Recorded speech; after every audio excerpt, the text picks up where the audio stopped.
And now, Ms. Harris, let's see if we can have you to talk about the topic, that is slavery and the African American heritage, by informing our audience through your books in reference to some of this information. Okay. The first book that I've written and I would like to talk about is entitled Gloucester.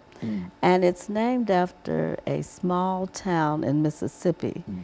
And my grandmother, when I was growing up, told my cousins as well as my brother about what had transpired in Gloucester. In Gloucester, where my grandmother lived, with her father and mother and her 7 sisters and brothers, there was a horrific crime that took place in that area. And it's about my great-grandfather, who was born as Willis Felix Faust in 1859. His mother was Margaret Longmire. And during my research, I had heard about them. I had no idea where I could find them. So July of 2014, I found my great-great-grandmother, who was my great-grandfather's mother. She was living at the time in Woodville, Mississippi. She was born in 1830 as a slave. I found her living with her, I'm assumed, slave master, a former slave master, and her daughter, and her the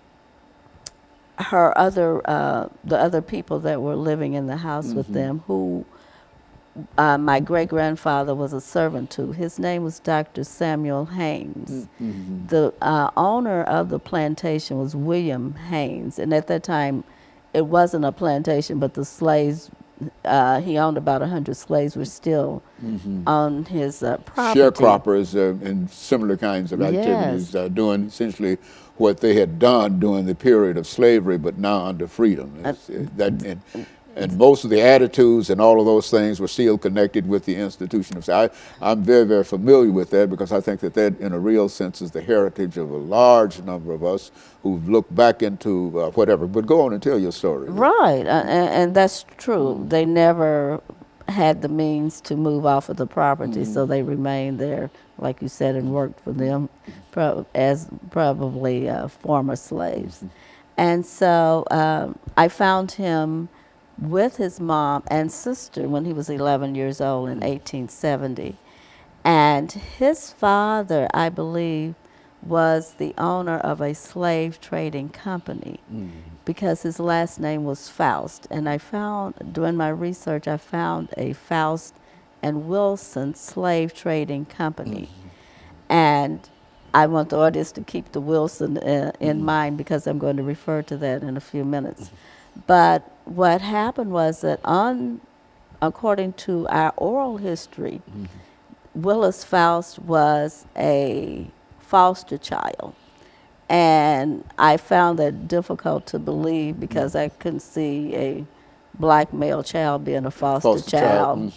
So I found his mother, who was 40 at the time, and a sister who was 17. She was a Haynes, the mother was a Longmire, and Willis was a Faust. So we got 3 different names, and they were living in the Haynes house.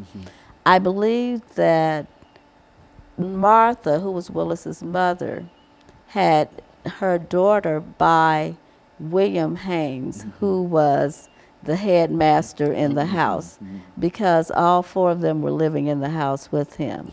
In addition to that, the sister had had a baby who was named Anthony Haynes, and the baby was about 2 months old. So they were all living on the farm with the as a family.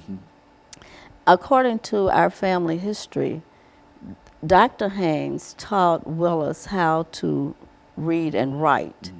And he had the equivalent to an eighth grade education, which he was which would be highly educated for a black man at that time. Right. What happened is that this became problematic down through his life, because in 1909, he had previously acquired 38.1 acres of land under the Homestead Act. And he and his wife, Delia, her name was Delia Wilson, her slave owners were also slave traders. And they had the 7 children. And with the 7 children, they were able to acquire this land, and they farmed on the land.